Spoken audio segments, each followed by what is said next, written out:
Bitcoin has been chopping around this critical $110,000 region, and traders everywhere are asking the same question. Is this consolidation setting up the stage for the next big breakout, or are we gearing up for a deeper correction? In today's update, we're going to cut through all the noise, look at the key levels that matter, and talk about what this range really means for the weeks ahead. My name is Paul Sampson, and this is DataDash.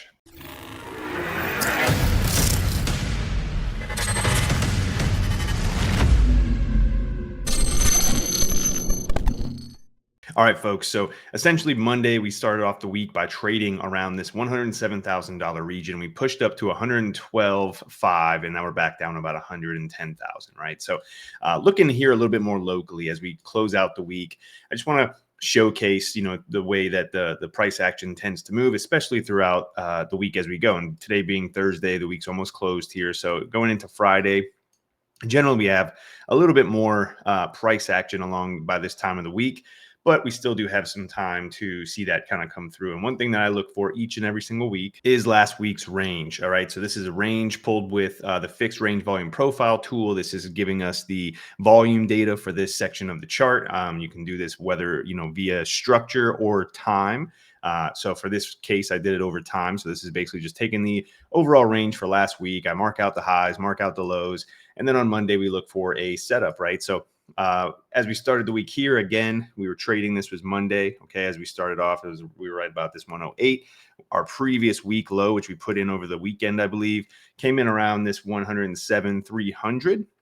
And then this anchored VWAP is what I was looking for the price action to come down to basically ever since we made our way down. So there was perfect confluence in my eyes for us to get a little bounce from this region, especially when we front ran it as we closed out last week. That gives us basically a little entry trigger here as we come down and you sweep the low. So anybody that got into new long positions over the weekend, where was their stop loss right there, you come down, you take it, and then you get a nice little move here. And when we open up outside of the overall range that we're looking into here, especially when it's just the previous session. So in the terms of session, I just mean we had a new week here. So this was our last session.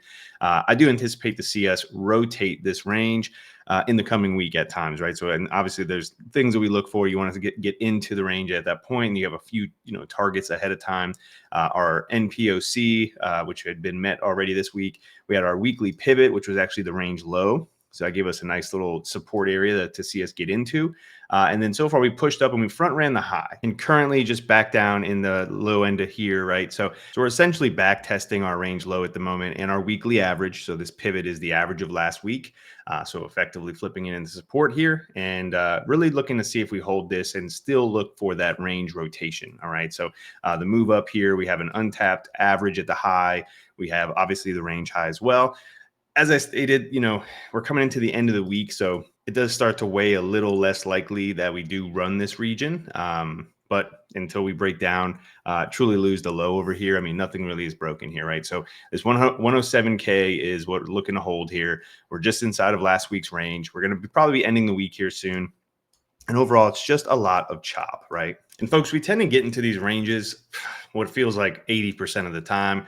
I'm almost sure that that's really the actual statistic is that Bitcoin and a lot of the altcoins as well, they range 80% of the time, right? So we get these moves where the explosive move, whether it's up or down, and then you get these long consolidation periods before the next move. We do see it time and time again. And to me, it's really something that if you can build an edge around these ranges, you can there's actually a lot of opportunity in the times where we're just ranging sideways, whether you're looking at just short-term positions. For me personally, I like to take a lot of short-term trades, whether it's a day trade or a swing trade for the week. At this point, I like to go for more of the weekly moves. And then generally I, take away my profits and I will put that into USDT and I'll wait for the big red days to come in for spot buys, whether it's Bitcoin, Ethereum, or other altcoin positions on those big red moves, right? So during all this boring time where many are bored out of their mind, again, there are very many moves here to be had if you can, kind of position yourself and strategize around it. The point of this video really for today is to kind of just showcase how these ranges are. Again, it's something that we get. We have a daily range, a weekly range, monthly, etc. And we have these just periods of time where everybody feels like, oh my gosh, price isn't doing anything, please do something. And then it does. And if you're not really prepared for that, it comes very quick and it's really hard to take advantage in the time that it does come. So right now we're ranging around 107 was the area that I was looking for Bitcoin to come down to. Not by any means a big area that I'm looking to buy Bitcoin for like a long-term hold at this point, because it's still even though Bitcoin could go higher, I just personally I don't see the risk management there is just a little too high to be coming in and be buying a brand new Bitcoin at $100,000 plus. So for me, I'm still seeking out lower prices for any kind of new big purchases on Bitcoin, specifically as far as like a long-term investment. But in the interim, I'm going to take advantage of these ranges, right? We have these averages of price. We have these point of controls. We have the liquidity grabs of the previous highs and lows. And if you've been following at least myself on this channel since the beginning of the year, you'll see that we talk about the same things almost every single week. We just have new price action to go along with it. But these setups, I treat each day a little differently, right? So can't really treat Monday the same as Thursday in the sense of the short term. Make out the big picture, find those really big key levels. Again, 107 was one of them. And I do still anticipate that the Bitcoin will move to the upside, at least probably 115 to 120 again. And while we're waiting on those moves to occur, if I missed that 107, I would just be looking for some shorter term opportunities right now, or just being aware of why the price action is doing what it's doing. And I think that that's an important thing to point out more than anything, is that Bitcoin, for me, as someone who's actively trading this market, I understand that most people cannot and are not. Many people still have full-time jobs, lives, families, children. So another reason I point out a lot of these even smaller term moves at times is just so that you're aware that they can occur and why, right? So I know that a lot of times we'll get these really big flash crash moves. More than most, they're usually it's a snapback essentially to an average, right? So these pivots, these last month's average, last week's average, you get them really quick.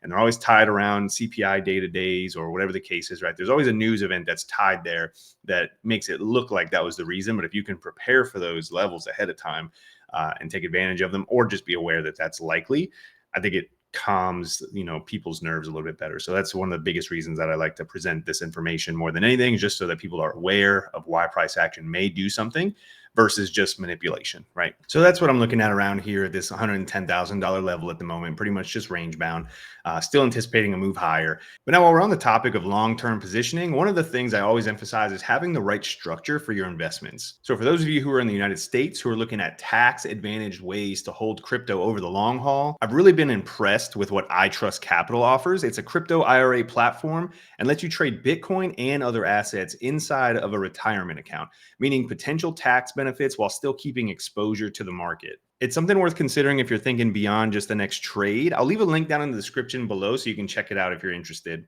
And if you use our code DataDash8, you'll receive a $100 funding bonus to kick off your crypto investing journey. Ethereum has appeared a little less than eventful, along with the entire market, obviously. So I want to just highlight the weekly range and the setup I was looking at on ETH this week as well. So similar to Bitcoin, looking at last week's range data here. So this is the volume profile for last week.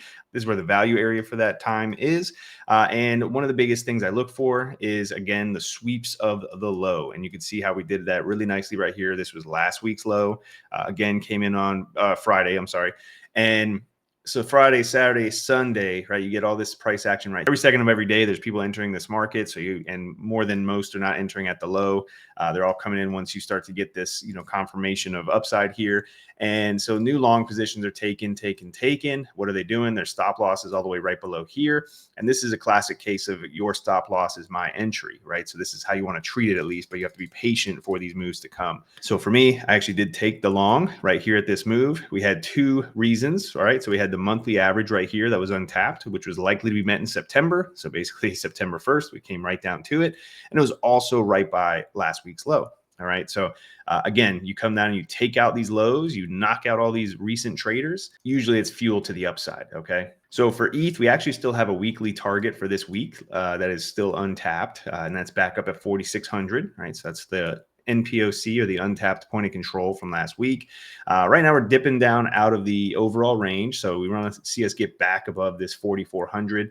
And then from there, I'd look to take it up to 46. But so far, this is holding, obviously, a stop loss below the low for any type of short-term move like this. But as long as we are holding above the $4,200 level, I do anticipate us to run it back up towards these regions, potentially into the new highs, with the next major target zone remaining 5,100 to 5,600 on ETH. All right, folks, that's where I'm going to wrap it up here for today. Bitcoin's chopping around 110,000, but this range won't last forever.